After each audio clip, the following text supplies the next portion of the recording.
నీ మేనకోడలు దీపే అని నిజం చెప్పేసిన దశరథ. షాక్లో జోష్న, ఆనందంలో కాంచన. అసలు ఇదంతా ఎలా జరగబోతుందో తెలుసుకోవాలనుకుంటే ఇప్పుడే మా ఛానల్ తప్పకుండా సబ్స్క్రైబ్ చేసుకుని మా వీడియోని ఒక లైక్ చేయండి. పక్కనే ఉన్న గంట సింబల్ మీద క్లిక్ చేసి నోటిఫికేషన్స్ ఆల్లో పెట్టుకోండి. అప్పుడే మేము చేసే వీడియోలు మీకు రోజు వస్తాయి.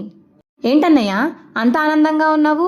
చెప్పన్నయ్య అని చెప్పేసిక కాంచన అడుగుతుంటే, ఏమోనమ్మా, గుడికి వెళ్ళి వచ్చిన కానించి వీడు ఇలాగే ఉన్నాడు అని శివనారాయణ అంటాడు.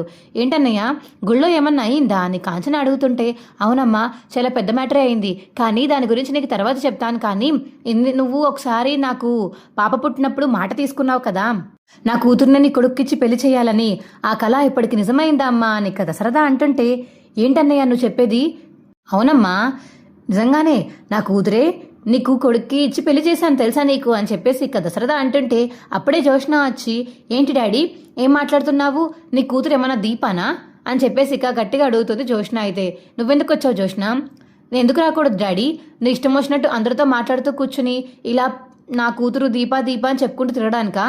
మరి నేనేమైపోతాను? నేను నీ కూతుర్ని కాదా అని చెప్పేసి జోష్న అడిగేసరికి, అవును, నువ్వు నా కూతురివి కాదు అని చెప్పేసి దశరథ అంటాడు. ఇక షాకింగ్ ఫేస్ వేసుకొని జోష్న చూస్తూ ఉండిపోతుంది. డాడీ ఏం మాట్లాడుతున్నారు డాడీ మీరు అని చెప్పేసి జోష్న అలా చూస్తూ ఉండిపోతుంటే, అవును నిజమే మాట్లాడుతున్నాను. ఏ దీప ఎందుకు నా కూతురు కాకూడదు? నువ్వు ఒక్కదానివే నా కూతురు ఎందుకు అవ్వాలి? నా చేతులతో కన్యాదానం చేసి నా కూతురి కింద నా చెల్లికి ఇంటికి కోడలుగా పంపించాను. అప్పుడు తన నా కూతురు కాకుండా ఇంకేమైపోతుంది అని జోష్న దగ్గర అయితే దశరథ కవర్ చేస్తాడు. అమ్మయ్య అని కార్తీక్ దీప అయితే కొంచెం ప్రశాంతంగా ఉంటారు. ఛే ఏం డాడీ నువ్వు అంత మాత్రం నాకు కూతురు లాంటిది అనాలి, కానీ కూతురు కూతురు అంటావేంటి? బయట అందరూ ఏమనుకుంటారు? అసలు ఎందుకని దీపాన్ని మేము అస్తమానం కూతురు కూతురు అంటున్నావు? నాకు అలా నచ్చలేదు డాడీ. నచ్చకపోతే మానే జోష్న, నేనేమి నువ్వు నా కూతురువి కాదు, అసలు నువ్వు నా కూతురువే కాదు, వేరే వాళ్ళ కూతురువా నేనేం అనలేదు కదా. దీపా కూడా నా కూతురే అన్నాను. దీపా కూడా అంటే దానికి ముందు నువ్వు ఉన్నావనే కదా అర్థం అనిక దశరథ అనగానే, ఏంటడి నీకు ఎన్నిసార్లు చెప్పినా ఏం అర్థం కావట్లేదు తాత, నువ్వన్నా చెప్పచ్చు కదా అని జోష్న అడుగుతుంటే, నేనేం చెప్తాను, వాడు చెప్పేదాంట్లో తప్పేం లేదు కదా.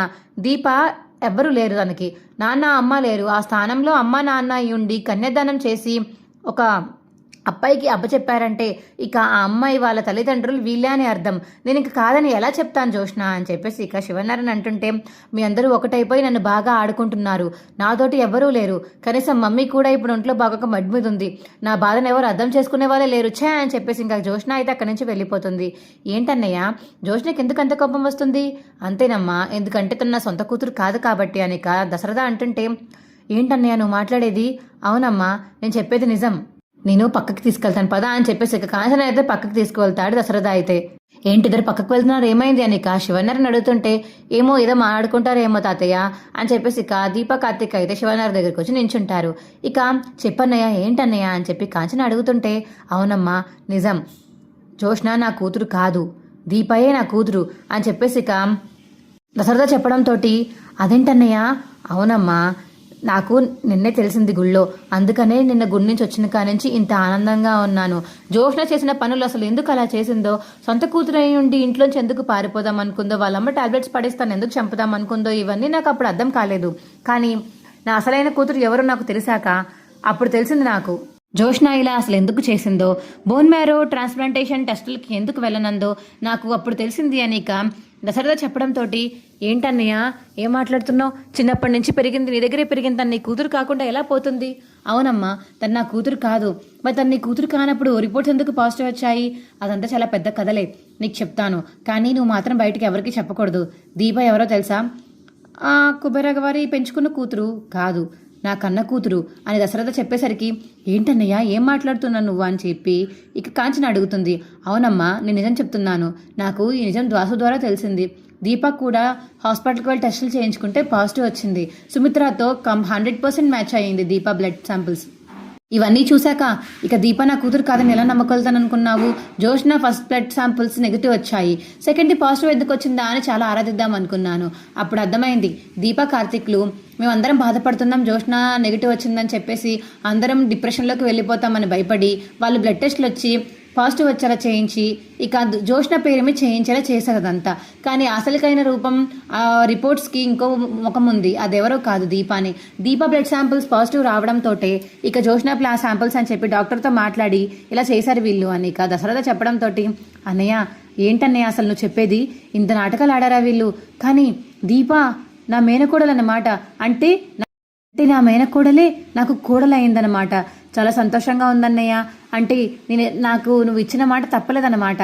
నీ కూతురునే నా కొడుకుకిచ్చి పెళ్లి చేసుకున్నావు. దేవుడు ఎంత బాగా రాసాడు రాత్రి, చూసావా అన్నయ్య? అటు తిరిగి ఇటు తిరిగి మళ్ళీ దీపం మన దగ్గరికే వచ్చి పడింది అని చెప్పేసి కాంచన అంటుంటే, అవునమ్మా నేను చాలా ఆనందపడుతున్నాను. జోష్న ఎందుకు ఇలా చేస్తుందో అర్థం కాక చాలా సఫర్ అయ్యాను నేను. తర్వాత అర్థమైంది, దాసుని చంపాలనుకుందని ఇవన్నీ చేసిన తనేనని అని చెప్పేసి దశరథ అంటుంటే, దాసుని ఎందుకు చంపాలనుకుందండి జోష్న అని కాంచన అడుగుతుంది. మరి దాసుకి నిజం తెలుసమ్మా, నిజం చెప్పిందే మాకు దాసు ఎక్కడ మాకు నిజం చెప్పేస్తాడా అని దాసుని చాలాసార్లు ఏదో ఒకటి చేస్తూనే ఉంది. అప్పుడు హాస్పిటల్ జాయిన్ చేసినప్పుడు మతిమరిపి వచ్చి అలా అయిపోయాడు. అప్పుడు కూడా జోష్నే చేసింది. అసలు జోష్న ఎవరో తెలుసా? దాసు కూతురు అనిక దశరథ చెప్పేసరికి, ఏంటన్నయ్య ఇదంతా అసలు ఎలా జరిగింది? నాకు అసలు అర్థం కావట్లేదు. ఎప్పుడు మారిపోయారు? మారిపోలేదమ్మా, మార్చారు. ఎవరన్నయ్య? ఇంకెవరు? మన పారిజాతం పిన్ని. ఏంటి పిన్ని ఇంత తెగించిందా? చిన్నప్పుడే ఇంత కక్ష పెంచుకుందా పిల్లలు పుట్టిన వెంటనే? అవునమ్మా, వాళ్ళ దశరథ కూతురు నా కూతురిని దాసు కూతురు కింద, దాసు కూతురిని నా కూతురు కింద పెంచుదాం అనుకున్నట్టుంది. కానీ నా కూతురు బతకూడదని చెప్పేసి చంపేయమని ఆర్డర్ ఇస్తే వాడు ఎవడో చంపకుండా బస్టాండ్లో వదిలేసి వెళ్ళిపోయాడంట. బస్టాండ్లో కుబేరా గారు చూసి దీపాన్ని పెంచి పెద్ద చేశారు. అదమ్మా జరిగింది. అది కానీ ఇన్ని రోజులు పారిజాతం పిన్ని చనిపోయింది అనుకుంది, కానీ ఎక్కడో బతికే ఉందని దాసు చెప్పాడంట. జోష్నాకి నిజం తెలుసు, అందుకే దీపం మీదకి ఎన్నిసార్లు అటాక్కి పంపించింది జోష్నానే అని చెప్పేసి దశరథ చెప్తుంటే, ఇన్ని తెలుసు అసలు సైలెంట్గా ఎలా ఉన్నావు అన్నయ్య? నా రక్తం మరిగిపోతుంది. నా సొంత మేనకోడల మీద అదెవరితో అసలు ఇలాంటి అఘాయిత్యాలు చేయడం ఏంటి? ఇలా చంపడాలేంటి? ఇంత నరకం చూపించడం ఏంటి? అసలు నా కోడలు అంత పెద్ద ఇంటికి వారసురాలు, అలా ఎలా అసలు అన్నయ్య? దీపకి తెలుసు కూడా అంత సైలెంట్గా ఎలా ఉంది? దీపకి తెలుసమ్మా, వాళ్ళ అమ్మ నాన్న క్షేమమే కోరుకుంది, కానీ తను ఆస్తి అంతస్తులు కావాలని ఎప్పుడూ కోరుకోలేదంట.